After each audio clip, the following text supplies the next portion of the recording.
illegal immigrants latragana yare hangni la amrena loragadi ai phashi do biro yare refugee gi illegal immigration gi terrorism si hengatli mi mayam du ka pulap tor terrorism yam changa e sanga ga khoi da demographic imbalance sama por e haibasi manipuri praja samada humbu humra thajaraga samda nipubi sang thajatri thamagada bhajan thamsi thamoya de nampuda border de push back ta leisho pungyar sigi illegal immigrants singi saipu phangbase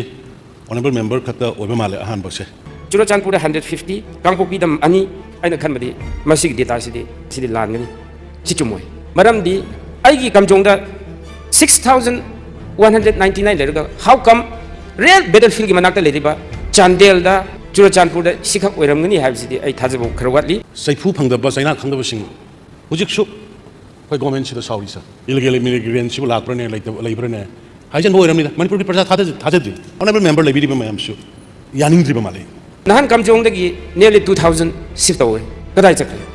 si Chandel da report thokte Churachandpur da reflect tawde adu nai sarsi matang se house committee ki oiba committee ma phajana sema kanda masi tasena changak pura changak tabra tasena hana kamai le mi hujikna kamai le se e masi ong tangai tawni na thari akoi mayam unity leikraba koi oiroi sigi poche sungai oiroi ngarang Britain do bironguni Britain hana gi Britain na kidrevji France hana gi France na kidrevji ubiramani mayam loi tabiramani ado ekoi da pukpani do ekoi le jeriba indigenous population ado all settlers hardly la kuncha manga khatani do akoi le jeri se sidai da laiba mapan gi force mayam je ekoi na timely bha punna taminaraga Manipur da leri base illegal immigration se masigi illegal immigration se since the early part of 18th century asai thorok ne where are the datas honorable speaker sir ten na bahot na jabne minute rang adi sure sir ten san na ba tawje ke honorable speaker si yamna important oibne si akhoi state ki issue kan world ki taibang ki India ki issue ni se meeting da assembly da ngang basina natte action oriented ta law sem da tawu darkar oiba laiba sengba se akoi mayam tang khangmina ba masangi akoi masen gi markta bhatana da ba illegal immigrants leite na loba kangbu ma la ena wajaba kangbu ma ani gi markta ngasi se class hoina leide illegal immigrant tu thengna gadra la ina tra la tin akoi masen gi markta misunderstanding leije thengna gadra se sida sar akoi awaba ma oibe NRC habisidi changa khraba sing du detect taw na bai wani ba adu changdana badi kari law sem Indian Foreigners Act madu da do not it is not sufficient to deal with this sem thum pai raba lan thum leiba mi taungam basing gidi illegal immigrant changbusi moidi haraudi they get cheaper labor they have a workforce adu leija da weakest section sing du di competitor yamna pusalak pune ba weakest of the weakest to bo yengsan mangam madu greatest nation kawe na dik jeramosan hai 1962 gi Myanmar gi cop to well tree gi cop to da maduna manam workana manipur da kam sangam ba 1988 ki democracy movement gi da akhoi kano si phajna check torga kayam changki ge hana kaya lairami district sing da hojina khun kya hen kale karai da gi mino naga ko ki class da hongi badno kaya no gaise masi phajana utang akhoi house committee ma torka da phajana se nainaraga di manipur gi praja su bhat tani adu lai minari ba honorable members su bhat tarka da ko united thengnar di khoingang honorable chief minister gi bukning jingsaning badi border area sida changak pa mayam se thingse haiba taradi moi bo sendan hajira tanhandaba moi mafam du da chap chan thamgado loitering tawhandaba chathandaba asiguma ministry tawhaningi gamjong district sida police chamga kunmuk kumle kharana chuti chakre kharana nare hai kharan problem lei hai border sab sang sida border outpost ani ahum leiribsi nongmai pai they are not even armed mi mari manga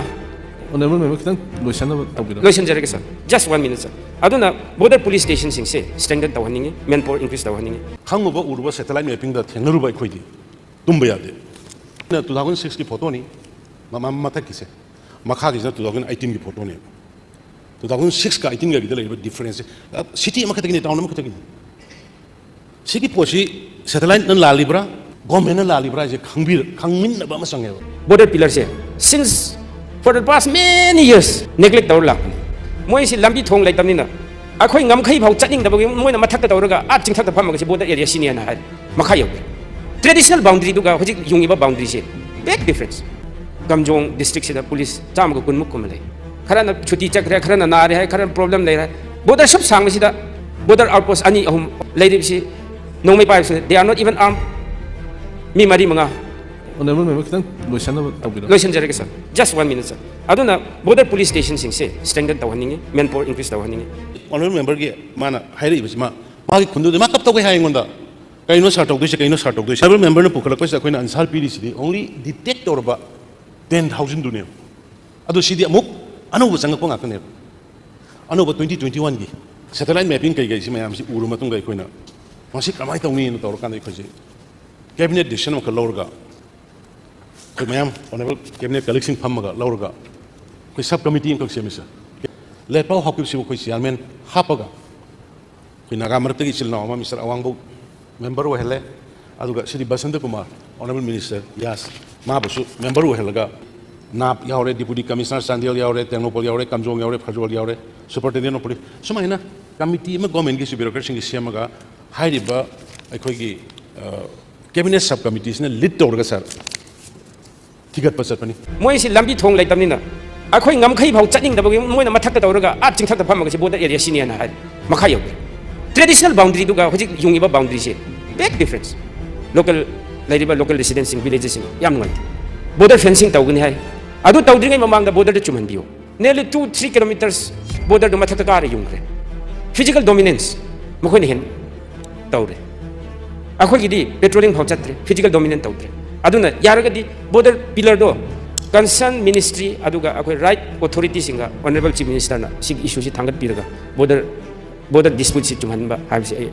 si attention draw to hingmani some section of the society na moi ba target tawni khanba si yam laibuk thibni detect to bose khara gaiding ame 2004 IT de koi sumaina biometric log no khotna to ngame adu atai de koi na chalu bakanda khun tar ga leram kun je koi gi ma khong sumai tor kanda ma thak tor kanda to bise khun tar ga leram video por sir akoi ma kha da su kun khara leyen tai adu changu si haiba kanda adu gi mi sing duna manung changbadi nungai roi PDF ko nungai kamnari haidna tor kanda moi si halon hal edna laga honorable cabinet minister sing sine adu ga hojiki moi gi koi government gi keno sing sine tamma bani sa ai adu di kamai tawni changba yadi har kana sum loina keno sing di sangkut khari ai sir keno da honorable speaker da sigi copy sing ang tagi musa adai agina order ma mu thoi sa order se kamai thokeda kana gumbi haibe illegal immigrants sing se nang yumda mai yumda kring ma shelter pidana thamamba oiraga di madu yumbu du su yauna pharaga dandi pini haduna ko khungi village si boibe yumbu do be adu su yauna pharaga dandi pini na order ma thoi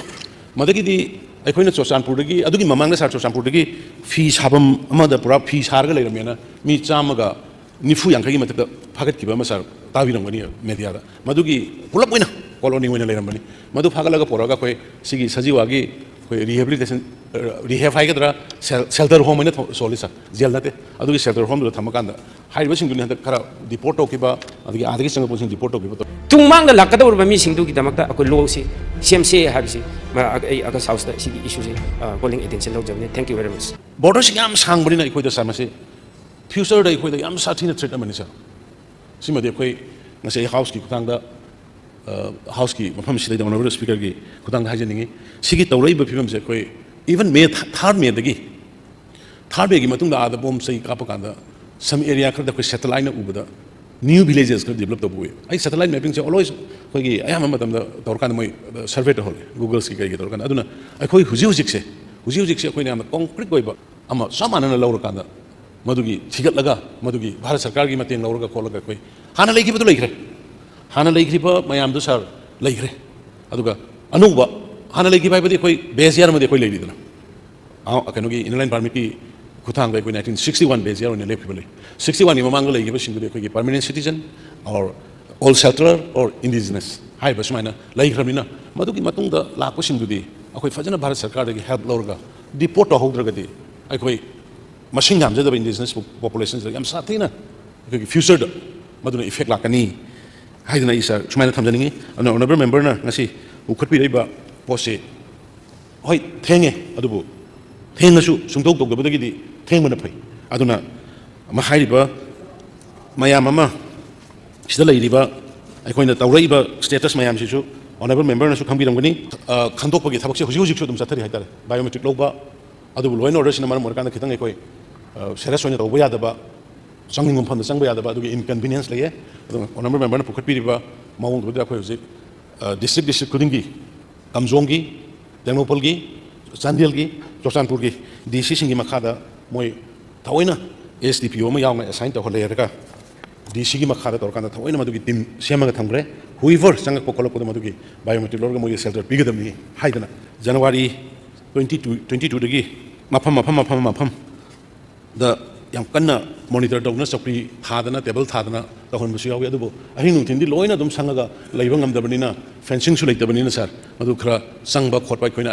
ꯀꯩꯅꯣ ꯇꯧꯕ identify ꯇꯧꯕ ꯉꯝꯗꯕ ꯀꯌꯥ ꯑꯃ ꯂꯩꯔꯝꯒꯅꯤ ꯍꯥꯏꯕꯁꯦ ꯑꯩ ꯃꯥꯏꯟꯗ ꯆꯤꯡꯅꯕ ꯂꯩ ꯑꯗꯨꯅ ꯑꯣꯅꯔꯦꯕꯜ ꯁ꯭ꯄꯤꯀꯔ ꯁꯥꯔꯅ ꯁꯤꯒꯤ ꯏꯁꯨꯁꯦ ꯃꯁꯤ ꯍꯥꯎꯁꯇ ꯑꯣꯏꯔꯣ ꯍꯥꯎꯁ ꯂꯣꯏꯔꯒ ꯑꯣꯏꯔꯣ ꯚꯥꯞ ꯇꯥꯃꯤꯟꯅꯕ ꯑꯗꯨꯒ ꯉꯁꯥꯏꯒꯤ ꯑꯩꯅ ꯍꯥꯏꯕ ꯑꯗꯨꯃꯥꯏꯅ ꯑꯩꯈꯣꯏꯒꯤ